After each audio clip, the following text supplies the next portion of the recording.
जय गुरुदेव, जय हो बाबा नीप करोली महाराज, जय उत्तराखंड।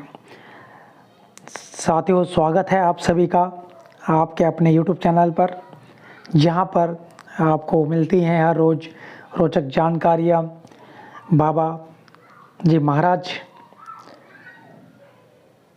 के बारे में।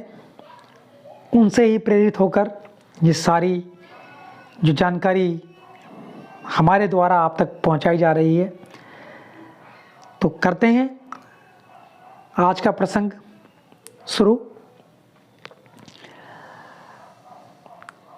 एक बार की बात है, गर्मी की रात थी। महाराज जी अपने एक भक्त के मकान के बाहर लॉन में कुछ लोगों के साथ बैठे हुए थे। इसी बीच दो व्यक्ति उनके पास आए। एक व्यक्ति वकील का पारंपरिक वस्त्र पहने हुए था और दूसरा धोती में था। दोनों ने बाबा को प्रणाम किया और वहीं बैठ गए। सुनिएगा दोस्तों, प्रसंग को पूरा सुनिएगा। कितना आनंद आता है बाबा की बात करने में, बाबा के द्वारा कही गई सारी बातें करने में। तो आगे बढ़ते हैं। बाबा इन लोगों की उपेक्षा कर पहले से ही वहाँ बैठे लोगों से बातों में मशगूल थे। अपनी उपेक्षा से अजीज आकर धोती पहने व्यक्ति ने खड़े होकर बाबा का ध्यान अपनी ओर आकृष्ट किया। तो जो धोती वाले व्यक्ति थे, उन्हें लगा कि बाबा सभी लोगों के साथ बातों में मशगूल हैं, बातें कर रहे हैं, विचार विमर्श कर रहे हैं। तो वो आए और बोला, महाराज जी को नमन है। मैं आपसे एक विनती करना चाहता हूँ। बाबा बोले, कहो। धोती वाले सज्जन ने कहा, मेरा दोस्त बड़ी आफत में है। वो दोस्त कौन? उस दोस्त वकील की ओर संकेत करते हुए महाराज जी ने पूछा, तुम वकील नहीं हो क्या?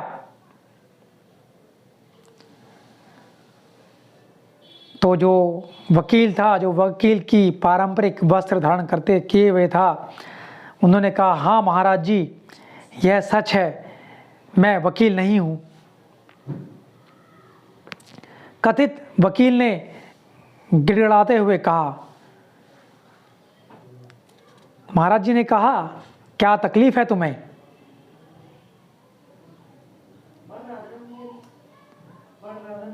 तो जो साथ धोती वाला व्यक्ति था, उन्होंने कहा, यह एक हत्या के अभियोग में फंसा है।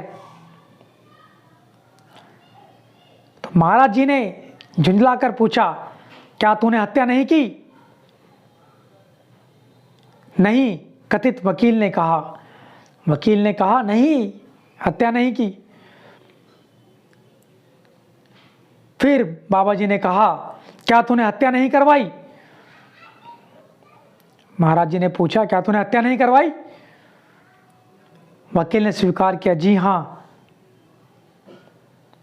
महाराज जी शून्य में देखने लगे। उनकी आंखों के सामने सारी घटना फिल्म की तरह उमड़ने लगी। फिर बोले, उसने क्या बिगाड़ा था तुम्हारा? क्या वह एक ईमानदार और सीधा आदमी नहीं था? हाँ महाराज, पर वह मेरे रास्ते का कांटा था, कथित वकील ने कहा। महाराज जी बोले, उसके 3-4 बच्चे हैं, इसका तुम्हें कोई दुख नहीं होता है क्या?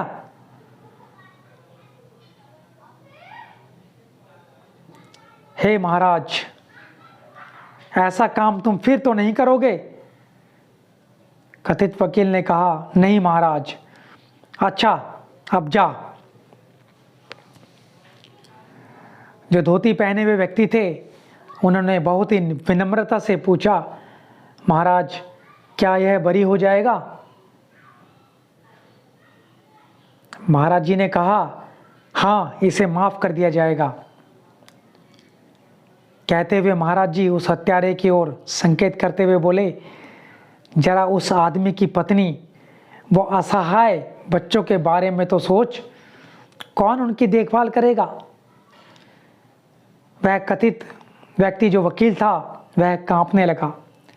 महाराज जी कहते गए उसको बहुत भला बुरा और साथ साथ जिस व्यक्ति की उसने हत्या की थी उसके परिवार के बारे में काफ़ी सारी बातें बताते गए।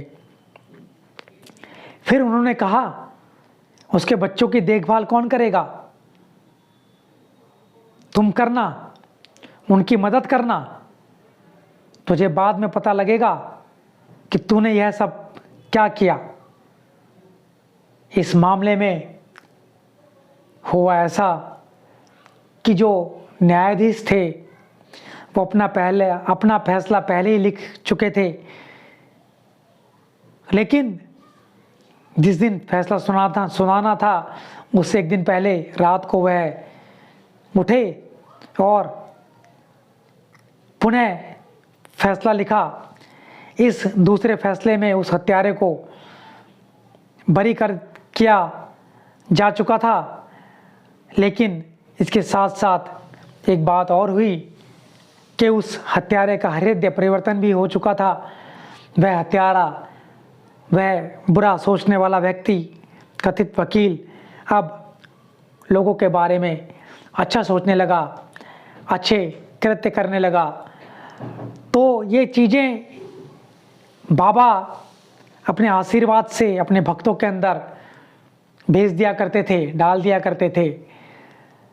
इसीलिए हम सभी लोगों को अच्छे कर्मों की तरफ ध्यान देना चाहिए, जिसे हम बोलते हैं सात्विक कर्मों की तरफ ध्यान देना चाहिए और हमेशा कुछ अच्छा करने का प्रयास करना चाहिए, ताकि जो आपके नेचर के आसपास लोग रहते हैं, पड़ोसी हैं और जो लोग हैं, उनको आपसे एक सपोर्ट मिल सके, एक मदद मिल सके। तो बोलिए बाबा जी महाराज की जय। जय हो, जय हो, जय हो। आशा करता हूँ आप सभी को वीडियो पसंद आया होगा, तो लाइक, कमेंट, शेयर आपने कर ही दिया होगा। चैनल को सब्सक्राइब भी आप लोगों ने किया ही होगा, नहीं किया है तो कर लीजिए और शेयर अवश्य कीजिए, ताकि लोगों को ऐसे ही प्रेरणा से भरी हुई वीडियोस हमारे द्वारा मिलती रहें, जो कि साक्षात बाबा की कृपा से हम आप तक पहुंचाने का प्रयास कर रहे हैं। धन्यवाद, धन्यवाद, धन्यवाद।